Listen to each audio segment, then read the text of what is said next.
கிறிஸ்துவுக்குள் பிரியமான சகோதர சகோதரிகளே, உங்கள் யாவரையும் இயேசு கிறிஸ்துவின் இனிதான நாமத்தினாலே வாழ்த்தி வரவேற்கிறேன். தேவனுடைய வார்த்தை சொல்லுகிறது, சத்தியத்தையும் அறிவீர்கள், சத்தியம் உங்களை விடுதலையாக்கும் என்று சொல்லுகிறது. இன்றைய சிந்தனைக்கு எடுத்துக்கொண்ட வேத வசனம் 2 கொரிந்தியர் 10வது அதிகாரம் 3, 4, 5. நாங்கள் மாம்சத்தில் நடக்கிறவர்களாயிருந்தும் மாம்சத்தின்படி போர் செய்கிறவர்கள் அல்ல. 4. எங்களுடைய போர் ஆயுதங்கள் மாம்சத்துக்கேற்றவைகளாயிராமல் அரண்களை நிர்மூலமாக்குகிறதற்கு தேவ பலமுள்ளவைகளாயிருக்கிறது. 5. அவைகளால் நாங்கள் தர்க்கங்களையும் தேவனை அறிகிற அறிவுக்கு விரோதமாய் எழும்புகிற எல்லா மேட்டிமையையும் நிர்மூலமாக்கி எந்த எண்ணத்தையும் கிறிஸ்துவுக்கு கீழ்ப்படிய சிறைப்படுத்துகிறவர்களாயிருக்கிறோம். நீங்க இன்னைக்கு பலவிதமான பிரச்சனைகளை நின்று கொண்டிருக்கலாம். பலவீனங்கள், சூழ்நிலைகள், கேள்விகள், இதுல இருந்து நான் எப்படி வெளியில வரப்போகிறேன் அப்படிங்கிற ஒரு மலை போட நீங்க நின்று கொண்டிருக்கலாம். சத்தியம் தெளிவா சொல்லுது, நம்முடைய சூழ்நிலைகளோடு இல்லை, நம்ம எதிர்த்து வருகின்ற மனிதர்களோடு நம்முடைய போர் இல்லை. நம்முடைய போர் எங்க அப்படின்னா, நம்முடைய சிந்தனைகளில் உள்ள அரண்களோடு நமக்கு போர். ஹல்லேலூயா, பிரைஸ் தி லார்ட். தேவனுடைய வார்த்தைக்கு எதிராக சாத்தான் தருகின்ற பொய்யான எண்ணங்களை நாம் நம்பி ஏற்றுக்கொள்ளுவதால் நம்முடைய சிந்தனைகள்ல அரண்கள் உருவாக்கப்படுகிறது. அந்த காலத்து ராஜாக்கள் எல்லாம் கோட்டையை பலமா கட்டி வச்சிருப்பாங்க, ஏன்னா எதிரிகள் உட்புகாதவாறு. அது போல சாத்தான் அவனுடைய பொய்களை நமக்கு கொடுக்கும் பொழுது, தேவனுடைய வார்த்தைக்கு எதிரான எண்ணங்களை நமக்கு கொடுக்கும் போது, நல்ல கவனிங்க, சாத்தானால ஒருவரிடம் புகுத்த முடியாது, அவனுக்கு அந்த அதிகாரம் கிடையாது. நாம நம்பும் பொழுது அந்த அனுமதியை அவனுக்கு நாம் கொடுக்கிறோம். ஹல்லேலூயா, பிரைஸ் தி லார்ட். அந்த பொய்கள் நம்முடைய சிந்தனைகளில் அரண்களாக என்ன செய்யப்படுது? கட்டப்பட்டிருக்குதான். என்ன அரண்கள் நம்ம சிந்தனைகள்ல கட்டப்பட்டு கொண்டிருக்கிறது. அதுல இன்னைக்கு நம்ம பார்க்க போற அரண் என்ன அப்படின்னா, நோயை குறித்த அரண். ஹல்லேலூயா, பிரைஸ் தி லார்ட். 1 பேதுரு 2:24. நாம் பாவங்களுக்கு செத்து நீதிக்கு பிழைத்திருக்கும்படிக்கு அவர் தாமே தமது சரீரத்திலே நம்முடைய பாவங்களை சிலுவையின் மேல் சுமந்தார், அவருடைய தழும்புகளால் குணமானீர்கள். நம்முடைய பாவங்களை என்ன செஞ்சிட்டாரா? சிலுவையின் மேல் சுமந்து கொண்டார். இந்த உலகத்துக்குள்ள நோய் எப்படி வந்தது அப்படின்னா, தேவன் நோயை உலகத்தில் படைக்கவில்லை. ஒரு ஆரோக்கியமான, ஒரு நன்மையான, ஒரு அனுபவிக்கக்கூடிய ஒரு நல்ல உலகத்தை தான் தேவன் என்ன செய்திருந்தார்? படைத்திருந்தார். நீங்க ஆதியாகமத்துல வாசிச்சு பார்த்தீங்கன்னா, ஒவ்வொன்றையும் படைத்து விட்டு இது நல்லது என்று கண்டார். நோய் அவர் என்ன செய்யல? படைக்கல. எப்பொழுது முதல் மனிதன் பாவத்திற்கு கீழாக சென்றாரோ, அதன் விளைவாக நோய் இந்த உலகத்துக்கு என்ன செய்கிறது? வருகிறது. இந்த நோய் எதன் மூலமாக வருதுன்னு சொன்னா, இந்த பாவத்தின் மூலமாக தான் என்ன செய்து வருது. இந்த பாவம் தான் மனிதனையும் தேவனையும் என்ன செய்கிறது? பிரிக்கிறது. இந்த பாவமானது மனிதனுக்கும் தேவனுக்கும் இடையில ஒரு பகையை உண்டு பண்ணுகிறது. இதை சரி செய்கிறதற்காக, இதிலிருந்து நம்மை மீட்பதற்காக தான் தேவகுமாரன் மாம்சத்தில் வெளிப்பட்டார். ஹல்லேலூயா, பிரைஸ் தி லார்ட். லூக்கா 2:14. உன்னதத்தில் இருக்கிற தேவனுக்கு மகிமையும் பூமியிலே சமாதானமும் மனுஷர் மேல் பிரியமும் உண்டாவதாக என்று சொல்லி தேவனை துதித்தார்கள். இது ஆண்டவராகிய இயேசு கிறிஸ்து மனிதனாக பிறக்கும் பொழுது தேவதூதர்கள் சொல்லிய வார்த்தை. இந்த வார்த்தையில என்ன சொல்லப்பட்டிருக்கு பாருங்க, உன்னதத்தில் இருக்கிற தேவனுக்கு மகிமையும் பூமியிலே சமாதானமும் மனுஷர் மேல் பிரியமும் உண்டாவதாக. அதாவது மனிதர்களுக்கு இடையே பிரியம் சொல்லி இது என்ன செய்யல? சொல்லப்படல. தேவனுக்கு மனிதர்கள் மேல் பிரியம் உண்டாவதாக. தேவனுக்கும் மனிதனுக்கும் இடையில ஒரு பகை இருந்தது இல்லையா? இந்த பாவம் ஒரு தடையாக இருந்தது இல்லையா? இந்த தடை இயேசு கிறிஸ்துவின் மூலம் தகர்க்கப்பட்டாயிற்று. தேவன் மனிதன் மேல் கோபமா இல்லை, தேவன் மனிதன் மேல் சமாதானத்தோடு இருக்கிறார். இந்த நற்செய்தியை தான் இங்க தேவதூதர்கள் என்ன செய்யறாங்க சொல்றாரு.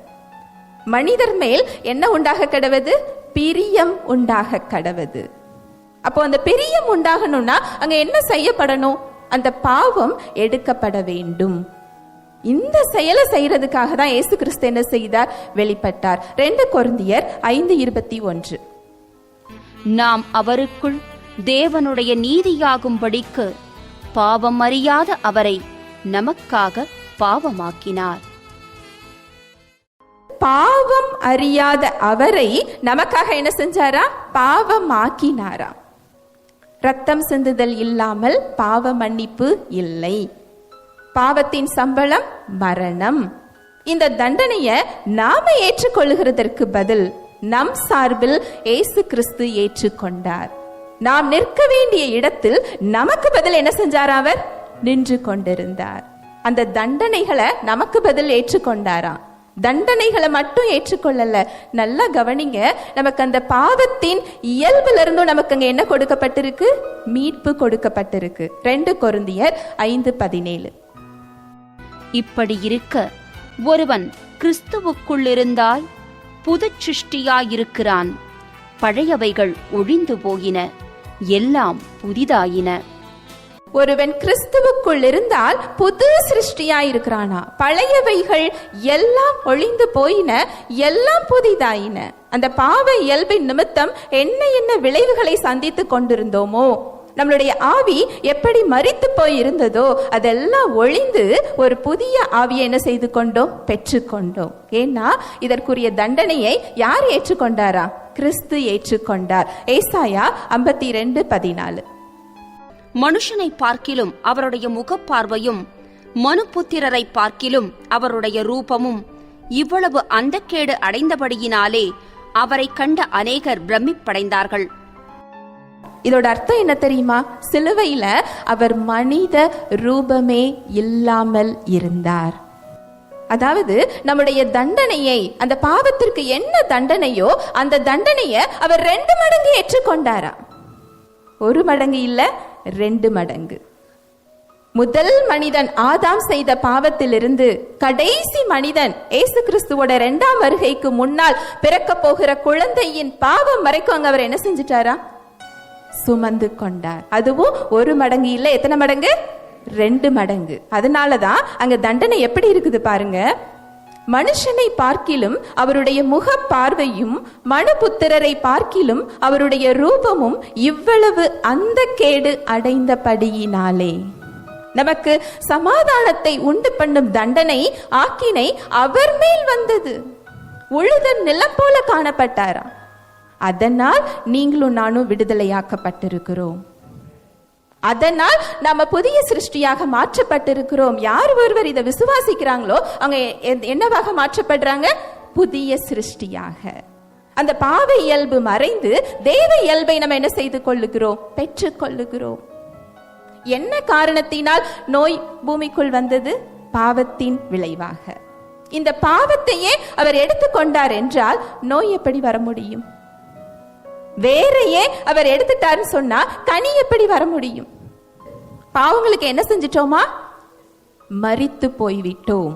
நாம் பிழைத்திருக்கிறது நாம் அல்ல, கிறிஸ்து என்ன செய்திருக்கிறார்? பிழைத்திருக்கிறார். அதுல எப்படி நோயின் இயல்பு இருக்க முடியும்? ஹல்லேலூயா, பிரைஸ் தி லார்ட். பாவங்களுக்கு செத்து அப்படின்னு சொல்லி போட்டிருக்கிறதுனால கிறிஸ்தவர்கள் பாவம் செய்ய முடியாது என்று அர்த்தம் இல்லை. நம்முடைய புதிய சிருஷ்டியின் ஆவி எப்படி இருக்கு? பரிசுத்தமாக இருக்கிறது. நம்முடைய புதிய சிருஷ்டியின் ஆவி எப்படி இருக்குது? தேவ நீதியில் இருக்கிறது. நம்ம புதிய சிருஷ்டியின் ஆவி எப்படி இருக்கு? பரிசுத்த ஆவியானவரால் முத்திரையிடப்பட்டிருக்கிறது. எபேசியர் 1:13. நீங்களும் உங்கள் ரட்சிப்பின் சுவிசேஷமாகிய சத்திய வசனத்தை கேட்டு விசுவாசிகளான போது வாக்குத்தத்தம் பண்ணப்பட்ட பரிசுத்த ஆவியால் அவருக்குள் முத்திரை போடப்பட்டீர்கள்.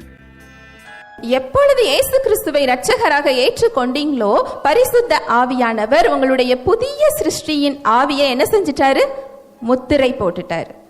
அப்படின்னா என்ன அர்த்தம்? உங்களுடைய செயல்கள், உங்களுடைய எண்ணங்கள், உங்களுக்கு வெளியில உள்ள எந்த கரைகளும் மாசும் அந்த ஆவியை கரைப்படுத்தப்படாத படிக்கு ஆவியானவரால் நம்ம என்ன செய்யப்பட்டிருக்கிறோம்? முத்திரை போடப்பட்டிருக்கிறோம். ஹல்லேலூயா, பிரைஸ் தி லார்ட். பரிசுத்த ஆவியானவர் தாமே தேவ வார்த்தையோடு கூட உங்கள் யாவரோடும் இடைப்பட்டார் என்பதை விசுவாசிக்கிறேன். தேவ வார்த்தையில் சொல்லப்பட்ட சத்தியத்தின்படி சிந்திக்க, செயல்பட இன்று நாம் தீர்மானம் எடுப்போம். தேவனுடைய கிருபையும் சமாதானமும் உங்கள் அனைவரோடும் கூட என்றைக்கும் இருப்பதாக. ஆமேன்.